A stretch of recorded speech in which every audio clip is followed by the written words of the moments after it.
Seja bem-vindo à nossa aula de língua portuguesa. Meu nome é Élica Gonçalves e eu sou professora e pedagoga. Hoje vamos falar sobre textos dramáticos. Você acha que essa aula é só para te ensinar a chorar? De jeito nenhum! Você também pode sorrir. Antes da gente falar da nossa aula, dos textos dramáticos, eu quero deixar algumas dicas muito importantes para os seus estudos. Tenha bastante atenção, faça seus registros no caderno, consulte os sites sugeridos e realize as tarefas logo após a nossa aula, a nossa videoaula. Não deixe para depois para que você não esqueça nenhum detalhe. Você conhece algum texto dramático? Onde esses textos são apresentados? E qual o objetivo desses textos? Vamos descobrir? Dentro dos nossos textos dramáticos, nós vamos estudar dentro da nossa aula as características, a estrutura e a análise linguística. Então, você sabe o que é um texto dramático? Primeiramente, vamos descobrir o que é drama. Drama originou-se na Grécia Antiga há muitos anos atrás e significa ação. Você já deve ter assistido algum filme de ação, de aventura. Então, toda essa cena, toda aquela ação que é feita ali no cinema, na televisão ou também no teatro, significa esse drama. Por quê? Esses textos eles podem ser encenados, como na nossa descrição aqui. No campo da arte, a palavra drama contém múltiplos significados. Pode significar a forma narrativa em que se figura ou imita a ação direta dos indivíduos. É um texto em verso ou prosa, escrito para ser encenado.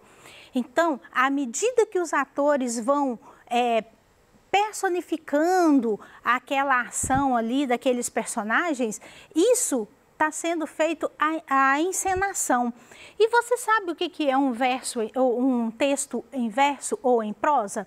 Em verso é quando a gente faz aquelas escritas, são chamadas aquelas linhas do poema ou da poesia, e que para nós aqui tem um outro sentido que também exprime a sonoridade. Um exemplo é quando a gente fala de um texto, tem um texto que tem uma frase que vai te indicar direitinho o que é essa sonoridade. A casa é do Caco e ele tem um macaco. Você percebeu a sonoridade que tem no finalzinho dessas duas frases? Caco, macaco. Então, tem a mesma escrita ao final e tem também o mesmo som. Então, esse texto é chamado texto em verso. E o em prosa é quando você escreve textos em parágrafos, quando você está explicando ou descrevendo alguma coisa, alguma situação e que você escreve esse texto em parágrafos. E esses textos dramáticos ou conhecidos como textos teatrais são escritos dessa forma. E quais são as suas características? Vamos lá? São textos que contam com encenação cênica, a linguagem gestual e a sonoplastia. A encenação cênica quer dizer que eu tenho um cenário. E ali, à medida que o ator ou a atriz, a personagem, ela vai gesticulando, ela tem uma linguagem gestual. E essa linguagem, ela é expressada pelos movimentos que esse ator faz, que essa personagem ela precisa fazer para apresentar aquela ação, e com o seu corpo, e essas expressões faciais, né, são chamadas também dessa linguagem gestual, porque você exprime através do seu corpo, você apresenta essa linguagem através do seu corpo. E a sonoplastia são os recursos utilizados nas cenas. Um exemplo, se a cena pede que precisa ter um barulho de chuva, então a sonoplastia vai preparar esse recurso da chuva e vai apresentar o barulho como se estivesse chovendo. Se for um sino, por exemplo, precisa de um barulho de um sino, então você vai ouvir o badalar de um sino. Então, isso é chamado de sonoplastia, são esses recursos utilizados nas apresentações. Temos também a presença de diálogo e monólogos. Os diálogos é quando duas ou mais personagens estão conversando. E ali há o diálogo, a troca entre um e o outro, né?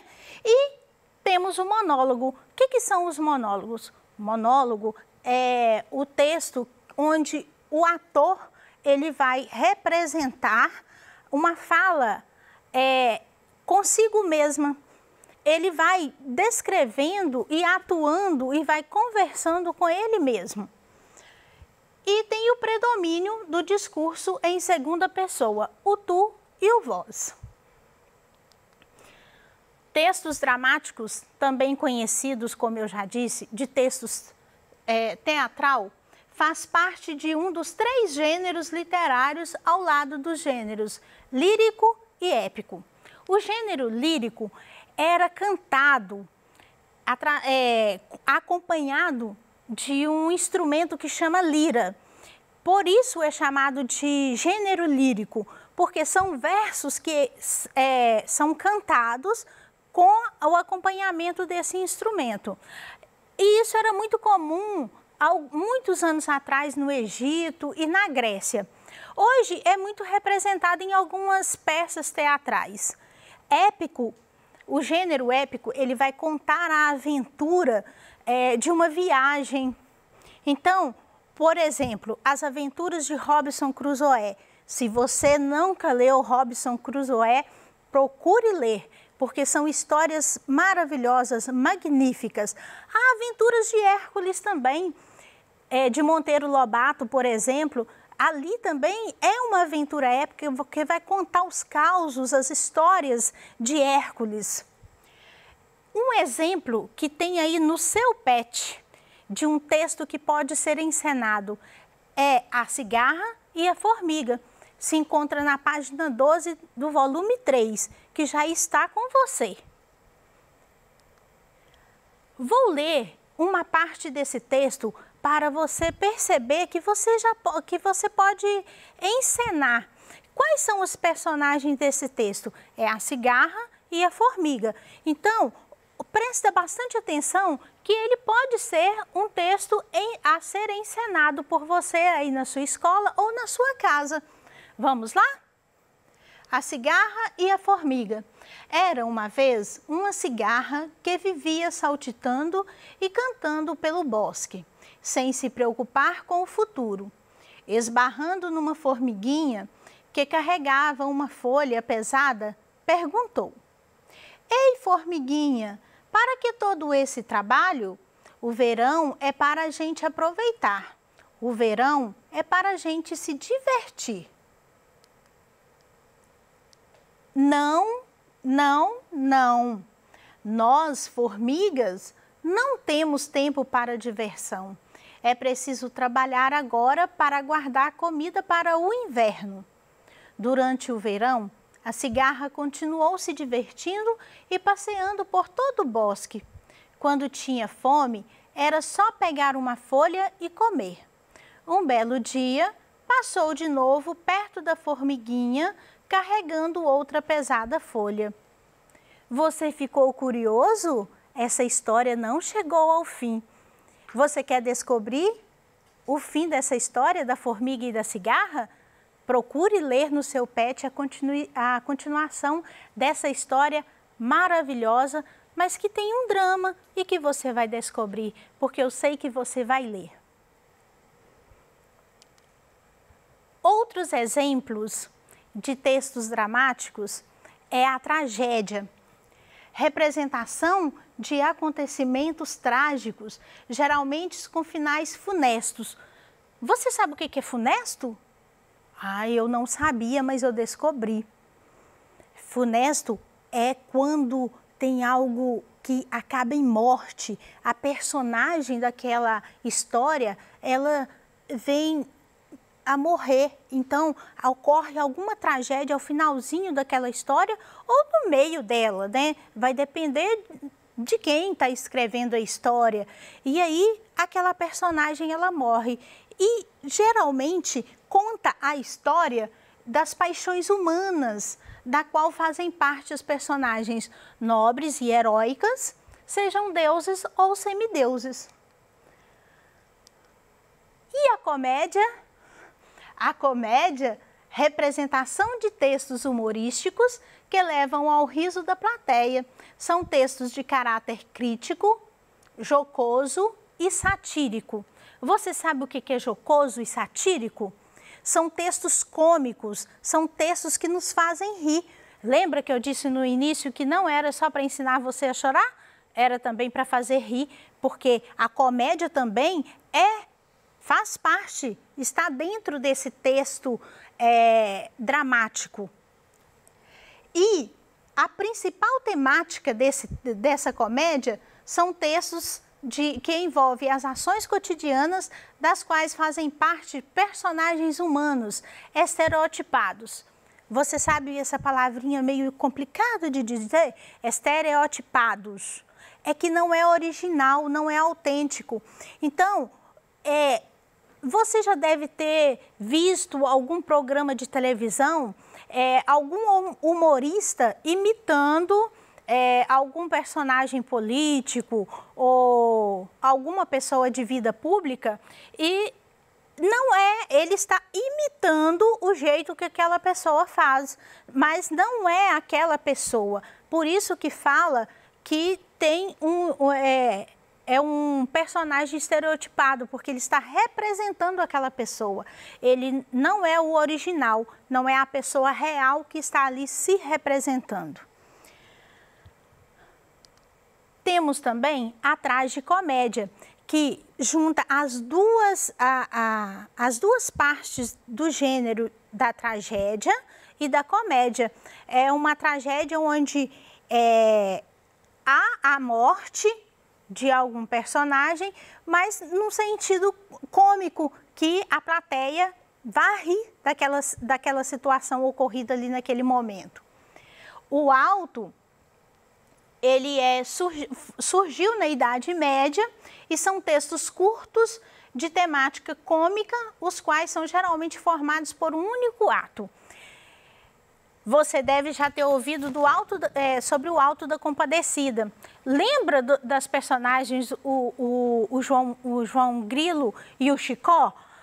Ali tinha um pouco de arte cômica, onde faz a gente rir. E os autos também são muito usados para a crítica social da situação de exagero, do consumismo ou da própria cultura e das pessoas que às vezes guardam para si coisas que não há necessidade. Então, é também uma crítica. E a farsa? A farsa surgiu por volta do século XIV e designa uma curta peça teatral de caráter crítico, formado por diálogos simples e representada por personagens caricaturais, em ações corriqueiras, cômicas e burlescas. Então, a farsa é quando também está criticando alguma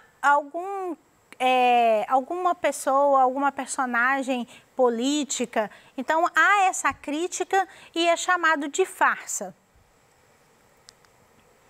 No texto dramático, os atores sabem a hora de falar pelas marcações que são colocadas no texto, chamadas de rubricas. São expressões que indicam o vestuário como a criança, como aquele ator, ele vai se desenvolver. Se for representando uma cena de Idade Média, por exemplo, é como a época, como ele vai se vestir, vai se caracterizar ali a forma como aquelas pessoas viviam e se vestiam na Idade Média, ou na Idade Antiga, ou agora atualmente, como as pessoas se vestem e como as pessoas se falam também. Então, há uma representação dessas ações. Você sabia que o autor de um texto dramático é chamado de dramaturgo? Então, é esse autor que escreve e descreve as ações, como que aquelas personagens elas vão agir.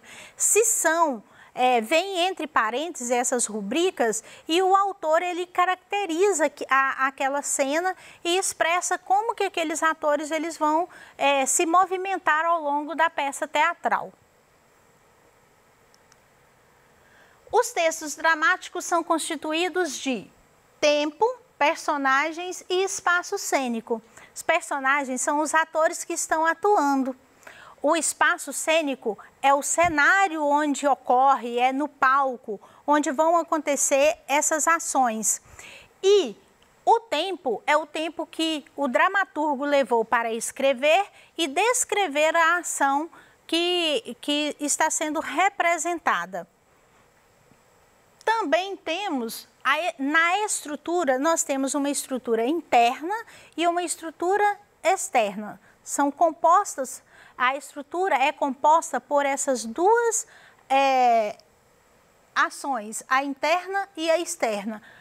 Na interna, nós temos a apresentação, que são as ações do personagem, o conflito, que é à medida que a cena vai se desenrolando, o que vai acontecer, aquele conflito que está sendo representado. E o desenlace é o final, é o desfecho, é como aconteceu, é como que vai terminar aquela ação. As externas são os atos e as cenas. Os atos é a divisão, né, entre uma ação, né, uma cena e a outra. E as cenas são a divisão entre a saída e a entrada das personagens no palco. Dentro da análise linguística, nós vamos usar os sinais de pontuação. É muito importante os sinais de pontuação, especialmente para você entender o enredo, a entonação daquela peça. Então, o ator ele precisa desenvolver bem a sua linguagem verbal e a respeitar a entonação. E, para isso, no nosso dia a dia, a gente também precisa, para entender os nossos textos, respeitarmos as pontuações existentes. Vamos conhecer quais são esses sinais? Primeiro, eu tenho o ponto final que indica que a frase terminou. Eu tenho o ponto de interrogação que indica que está fazendo uma pergunta. E tem o ponto de exclamação, que indica a admiração, alegria, surpresa, espanto. Tem os dois pontos que indicam que alguém vai falar. O travessão indica que alguém está falando. E a reticências indica a suspensão de pensamento, dúvida ou que a frase foi interrompida. A vírgula indica uma pequena pausa na leitura e também serve para separar expressões ou palavras. Ponto e vírgula indicam uma pausa maior que a vírgula. O parêntese indica que são usados para separar palavras ou expressões na frase para chamar a atenção ou dar uma explicação. E as aspas são usadas para indicar uma citação, ou seja, a fala de alguém. Vamos ver um exemplo? Lembra do exemplo do nosso texto? Olha ali o travessão. Ei, formiguinha, para que todo esse trabalho? Nós temos aqui a pontuação do travessão, as vírgulas e o ponto de interrogação. E temos aqui o ponto de exclamação. Na frase seguinte, nós já temos também um ponto final, colocando o final na fala da formiguinha. Agora é com você. Escreva em seu caderno uma pequena peça teatral a fim de exercitar sua escrita e seus conhecimentos. Convide seus familiares para encenarem juntos. Então, criança, vamos retomar o que nós aprendemos na nossa aula? Nós estudamos sobre as características, a estrutura e análise linguística dentro dos textos dramáticos. Agradeço a sua participação, um abraço, se cuide, até a próxima!